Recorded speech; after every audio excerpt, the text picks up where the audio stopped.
चलिए बेटा next video start करते हैं और इसमें हम लिबरलाइजेशन कॉन्सेप्ट कंप्लीट करेंगे। नहीं, फर्स्ट और सेकंड पॉइंट हो जाएगा बेटा आज लिबरलाइजेशन का। देखिए हमारा इकोनॉमिक रिफॉर्म्स चैप्टर चला हुआ है, मीन्स एलपीजी 1991 चैप्टर चला हुआ है और इसमें एलपीजी में फर्स्ट पॉइंट है लिबरलाइजेशन, फिर प्राइवेटाइजेशन, फिर ग्लोबलाइजेशन। आज हम लिबरलाइजेशन स्टार्ट कर रहे हैं। बेटा लिबरलाइजेशन का मतलब वैसे अगर मैं आपको हिंदी में बताऊं उदारीकरण होता है। अब आप इस हिंदी को समझने वाले बच्चे बहुत कम होंगे। फ्रेंडली बन जाना बेटा मीन्स रेस्ट्रिक्शंस हटा देना, वो होता है लिबरलाइजेशन। कई बार सुना होगा उसके पेरेंट्स है ना बहुत लिबरल है, मतलब बहुत फ्रीडम दे रखे हैं उन्होंने, ऐसा बोलते हैं। तो लिबरल का मतलब एक तरह से फ्रीडम देना। देखो क्या क्या हुआ। इंडियन गवर्नमेंट ने एलपीजी जब आई तो 5 सेक्टर्स को बिल्कुल लिबरल बना दिया। First one is industrial sector, second financial sector, tax reforms, foreign exchange and trade and investment policy. इनको बहुत लिबरल बना दिया। कैसे देखते हैं आज, पहले ये पढ़ेंगे बेटा इंडस्ट्रियल सेक्टर में क्या लिबरलाइजेशन आया। लिबरलाइजेशन इन इंडस्ट्रियल सेक्टर देखो एक बार। एक तो इन्होंने क्या किया बेटा कि आपको ना पहले लाइसेंस लेने पड़ते थे कोई भी नया बिजनेस स्टार्ट करने में या उसको और एक्सपेंड करने में, या फिर आप कोई एक बिजनेस कर रहे हो और साथ के साथ एक नया बिजनेस स्टार्ट करना चाह रहे हो। एग्जांपल आप कपड़ों का बिजनेस कर रहे हो और साथ के साथ शूज़ का बिजनेस करना चाह रहे हो या चेयर्स का, तो आपको पहले बहुत सारी परमिशंस लेनी पड़ती थी, लाइसेंस लेने पड़ते थे। बट अब वो लाइसेंस बहुत रिड्यूस कर दिए, कम कर दिए। तभी तो लिखा हुआ है reduction in industrial licensing to set up a new unit means new business and expansion और डाइवर्सिफिकेशन ऑफ ए बिजनेस। अच्छा, दूसरी एक प्रॉब्लम क्या थी बेटा, हमारा देश ग्रोथ किस कारण नहीं कर पा रहा था कि हमारे देश में जो कंट्रोल था ना मेन पब्लिक सेक्टर के अंडर था। कहने को हमारी मिक्स इकोनॉमी थी। मिक्स इकोनॉमी वो होती है जहाँ पर प्राइवेट और पब्लिक सेक्टर दोनों काम करते हैं, बट वो कहने के लिए थी। जो मेन कंट्रोल था वो था पब्लिक सेक्टर का, और पब्लिक सेक्टर में कैसा काम होता है ये आपको बताने की नीड नहीं है, बहुत अच्छा काम नहीं होता है। प्राइवेट सेक्टर में अच्छा काम होता है। तो भाई क्या हुआ, वर्ल्ड बैंक से जब लोन लेने के लिए गए मनमोहन सिंह जी, तो उनको ये बोल दिया आप एक काम करो, अगर आप लोन लेओगे ना, आप लोन ले रहे हो तो उसको रिटर्न भी करना है। रिटर्न करने के लिए आपको प्रॉफिट कमाना पड़ेगा। आप अगर प्रॉफिट कमाना चाहते हो ना, एक काम करो, पब्लिक सेक्टर का कंट्रोल तो कम कर दो और प्राइवेट सेक्टर का रोल इंक्रीज कर दो। देखो क्या लिखा हुआ है, decrease in role of public sector.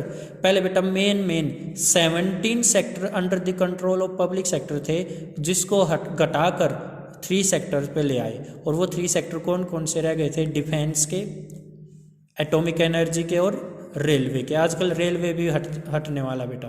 ठीक है, चलो नेक्स्ट करते हैं। एक बार देख लो बेटा यहाँ तक क्या पढ़ा हमने लिबरलाइजेशन में। एक तो भाई नया बिजनेस स्टार्ट करने के लिए या एक्सपेंशन बढ़ाने के लिए या और नया बिजनेस स्टार्ट करने के लिए आपको अब इतनी लाइसेंसिंग की नीड नहीं है। रोल ऑफ पब्लिक सेक्टर 17 से 3 सेक्टर तक कर दिया। आगे बेटा dereservation under small scale units या industries, SSI, small scale industries. पहले बेटा ये था रिजर्वेशन केवल एसएसआई को दे रखी थी, स्मॉल स्केल इंडस्ट्रीज को, अब वो हटा दी।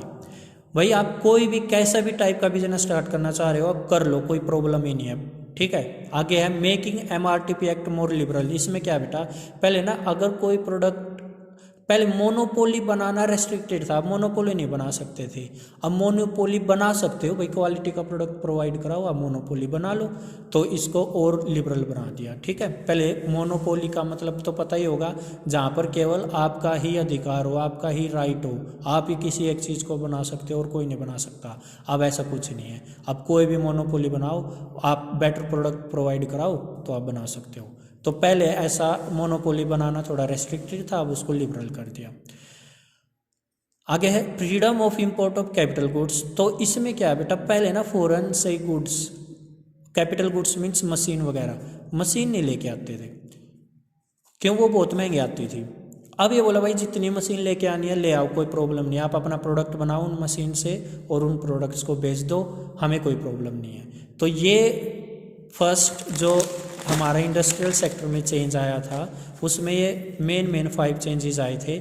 आप ये पढ़ चुके, reduction in industrial licensing, decrease in role of public sector and dereservation under SSI, making MRTP act more liberal and freedom of import of capital goods like machines. आगे है liberalisation in financial sector reforms. Financial sector में कौन कौन आते हैं? देखो बेटा, financial sector means जो भी लोन देने का काम करते हैं, जैसे commercial bank, investment bank, stock exchange वगैरह, ये बैंक जो लोन देते हैं फाइनेंशियली काम करते हैं।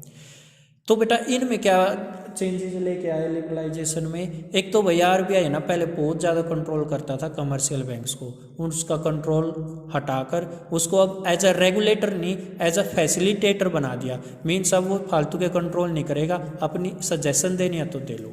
तो देखो अब role of RBI reduce from regulator to facilitator of financial sector, ठीक है। अच्छा भाई, फिर भाई और भी नए नए बैंक आ गए। पहले सरकारी ही बैंक होते थे, अब प्राइवेट बैंक भी आने स्टार्ट हो गई, जैसे HDFC, ICICI। ये आने के बाद कंपटीशन मार्केट में बढ़ गया। कैसा? लोन देने का। बेटा अगर आपको लोन ईजिली मिल जाए तो आप अपना नया बिजनेस स्टार्ट कर सकते हो, अपना घर बना सकते हो, मीन्स आप ग्रोथ कर सकते हो अगर आपको लोन मिल जाए। तो HDFC बेटा याद रख लेना, फर्स्ट प्राइवेट बैंक है ऑफ इंडिया। क्लियर है? चलिए आगे चलते हैं। तो ये 2 पॉइंट तो क्लियर हो गए ना।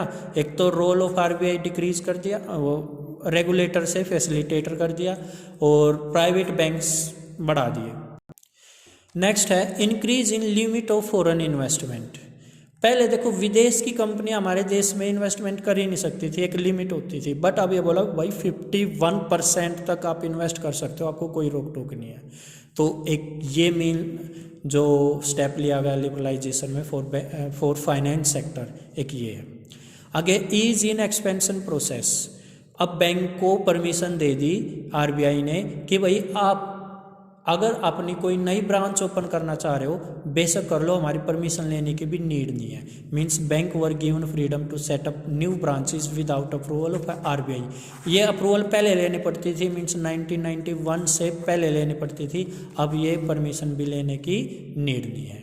ठीक है बेटा, तो आज हमने क्या पढ़ा है? LPG में मीन्स लिबरलाइजेशन, प्राइवेटाइजेशन, ग्लोबलाइजेशन में लिबरलाइजेशन के अंडर 5 पार्ट्स आने हैं।